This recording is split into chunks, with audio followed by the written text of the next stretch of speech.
Hello everyone, welcome to निर्माण study. दोस्तों, आज के वीडियो में हम लोग सीखने वाले हैं क्लाउज। जी हाँ, क्लाउज। ये क्लाउज होता क्या है, इसको बहुत अच्छे से समझेंगे और ये भी समझने वाले हैं जो क्लाउज कितने तरह के होते हैं। क्लाउज का फुल कंसेप्ट आज हम लोग जानेंगे। आखिर ये सेंटेंस में कहाँ पे होता है, कैसा होता है, कितने तरह का होता है।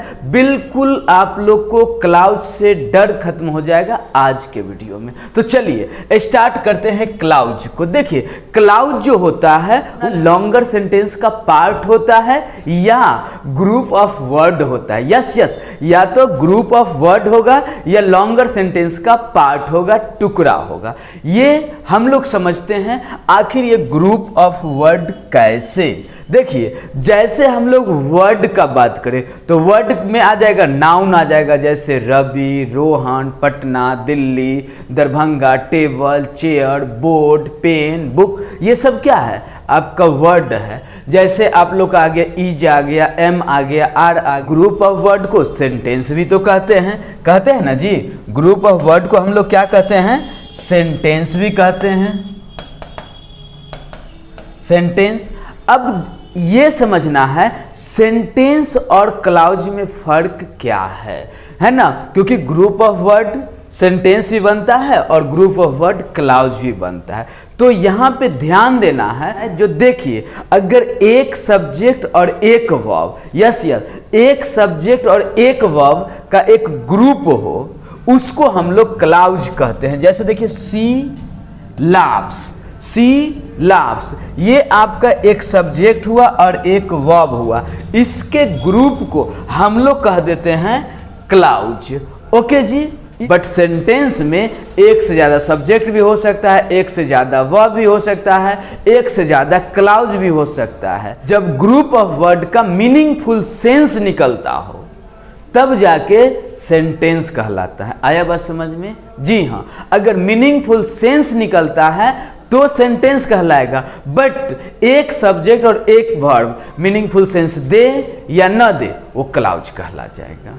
थोड़ा और अच्छे से समझते हैं, थोड़ा लॉन्गर सेंटेंस को देख के। आइए, जैसे अगर हम लोग बात करें यहाँ पे इसका सेंटेंस का, तो एक बड़ा सा सेंटेंस आपके सामने है। देखिए, बोल रहा है Ravi went there. Ravi went there, Ravi वहां गया। एंड देखिए, एक कंजंक्शन आ गया ना, एंड रवि वहां गया एंड मेट हिम, और उससे मिला, when he was dancing. Clear ना? देखिए, तो यहां पे एक क्लाउज क्या है? Ravi went there. दूसरा क्लाउज क्या है? Met her. और तीसरा क्लाउज क्या है? He was dancing. ओके जी। यहाँ पे दो कंजंक्शन आपके सामने है। यहाँ पे कितना कंजंक्शन आपके सामने है? दो कंजंक्शन, एक एंड और दूसरा व्हेन। ओके, एंड भी कंजंक्शन है, व्हेन भी कंजंक्शन है। जरा ये जो बीच का सेंटेंस है इसको देखिए, क्या है? Ravi went there, met her and he was dancing. तीन क्लाउज इस सेंटेंस में। कितने क्लाउज हैं? तीन क्लाउज इस सेंटेंस में है। जैसे यहां पे बोला रवि वेंट देयर, रवि वहां गया। अब देखिए, मेट हर मतलब यहां पे रवि छुपा हुआ है। रवि मेट हिम, रवि उससे मिला। जब वो क्या कर रहा था? वह डांस कर रहा था। क्या कर रहा था? वह डांस कर रहा था। बात समझ में आया? अब समझते हैं थोड़ा और अच्छे से। देखिए, अगर हम लोग यहाँ पे बात करें, ये तीन क्लाउज हुआ, तो तीनों क्लाउज का नाम अलग अलग है या सब एक ही है, बस सीधे क्लाउज बोलेंगे? तो नहीं, अभी समझाते हैं। पहला वाला जो क्लाउज है इसको हम लोग करेंगे प्रिंसिपल क्लाउज नाम देंगे। क्या करेंगे? Principal clause. दूसरा वाला क्लाउज जो है इसको कहेंगे कोऑर्डिनेटिव क्लाउज, कोऑर्डिनेटिव क्लाउज। और तीसरा वाला जो है उसे हम लोग कहेंगे सब ऑर्डिनेटिव क्लाउज। क्या क्या? क्लाउज तीन, और तीनों तीन तरह का। एक हुआ प्रिंसिपल क्लाउज, याद रखिएगा, जो आपका मेन काम हो, जो आपका पहला काम हो, जो आपका प्राइमरी वर्क हो, उसे हम लोग कहते हैं प्रिंसिपल क्लाउज। जो क्लाउज एंड, बट, और, for, nor, as well as, so, ये सब से जुड़ के आ जाए उसको कहेंगे हम लोग कोऑर्डिनेटिव क्लाउज। क्या क्या? जी हाँ, एंड, बट, और, फॉर, नॉर, सो, ये सब से जो जुड़ के आ जाए ये सब क्या कहलाता है? Coordinative clause. ओके। और जो clause what, where, when, why, how से जुड़ के आता है वो क्लाउज सब ऑर्डिनेटिव क्लाउज कहलाता है। तो कितने क्लाउज जाने? 3 क्लाउज। एक प्रिंसिपल क्लाउज जो मेन सेंटेंस में जो मेन बात होता है, मुख्य काम जो होता है, जो प्राइमरी वर्क होता है, उसे हम लोग कहते हैं प्रिंसिपल क्लाउज। और उससे जुड़ के जो एंड, बट, और, for, nor, as well as, so, ये सब से के साथ जुड़ के आ जाए वो क्लाउज आपको कहलाता है कोऑर्डिनेटिव क्लाउज। और वैसा क्लाउज जो what, where, when, why, how से जुड़ के आ जाए वो कहलाता है आपका सब ऑर्डिनेटिव क्लाउज। तो ये बात समझ में आया? बिल्कुल कंसेप्ट क्लियर होता जा रहा है ना? यस। जरा और अच्छे से समझते हैं इसको।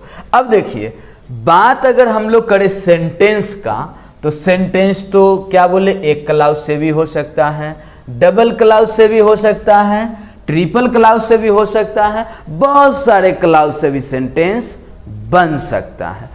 तो आखिर ये सेंटेंस कितने तरह के होते हैं वो जान लीजिए। पहला है आप लोग के सामने सिंपल सेंटेंस, दूसरा है कंपाउंड सेंटेंस, तीसरा है कॉम्प्लेक्स सेंटेंस, और लास्ट यानी फोर्थ है मिक्स सेंटेंस। ओके जी। तो ये चारों सेंटेंस को बहुत अच्छे से अभी समझने वाले। देखिए, सिंपल सेंटेंस उसको कहते हैं जो आपका रवि वेंट देयर, बस रवि वेंट देयर, ये आपका सिंपल सेंटेंस हो गया। क्लियर ना? ओके। मतलब एक सब्जेक्ट एक वर्ब सिंपल सेंटेंस कहलाता है, या एक सब्जेक्ट एक वर्ब और ऑब्जेक्ट सिंपल सेंटेंस कहलाता है। क्लियर? दूसरा है आप लोग का कंपाउंड सेंटेंस। क्या क्या? कंपाउंड सेंटेंस, जो सेंटेंस आपका एंड से जुड़ के आ जाए। किससे जुड़ के आ जाए? एंड, बट, और, for, nor, as well as, so, ये सब से जुड़ के आ जाए तो वो कहलाएगा कंपाउंड सेंटेंस। जैसे Ravi went there and met him, Ravi went there and met him, ये आपका कहलाया कंपाउंड सेंटेंस। ओके जी। नेक्स्ट, अब हम लोग बात करते हैं कॉम्प्लेक्स सेंटेंस के बारे में। आखिर ये कॉम्प्लेक्स सेंटेंस क्या होता है? देखिए, जब principal clause what, where, when, why, how से जुड़ के आ जाए, जब principal clause what, where, when, why, how से जुड़ के आ जाता है तो वो अपना कहलाता है कॉम्प्लेक्स सेंटेंस। ओके जी। मतलब ये समझ में आया, जब principal clause what, where, when, why, how के साथ जुड़ के आ जाता है तो वो कहलाता है कॉम्प्लेक्स। जैसे Ravi went there when he was dancing, Ravi went there when he was dancing, ये आपका हो गया कॉम्प्लेक्स सेंटेंस। ओके जी। नेक्स्ट सेंटेंस आप लोग के सामने है मिक्स सेंटेंस। मिक्स सेंटेंस ये तो हजारों को संभाल लेता है। आपने कहता है ना, जैसा हो सब डाल दो, हमें कोई फर्क नहीं पड़ता। ओके जी।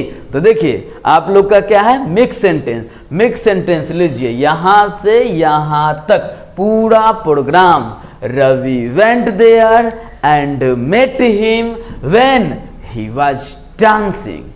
बोलिए, मजा आया? ऐसे ऐसे करके पूरे इंग्लिश को हम लोग आसान बना देंगे। तो मिलते हैं नेक्स्ट वीडियो में। Thanks for watching this video.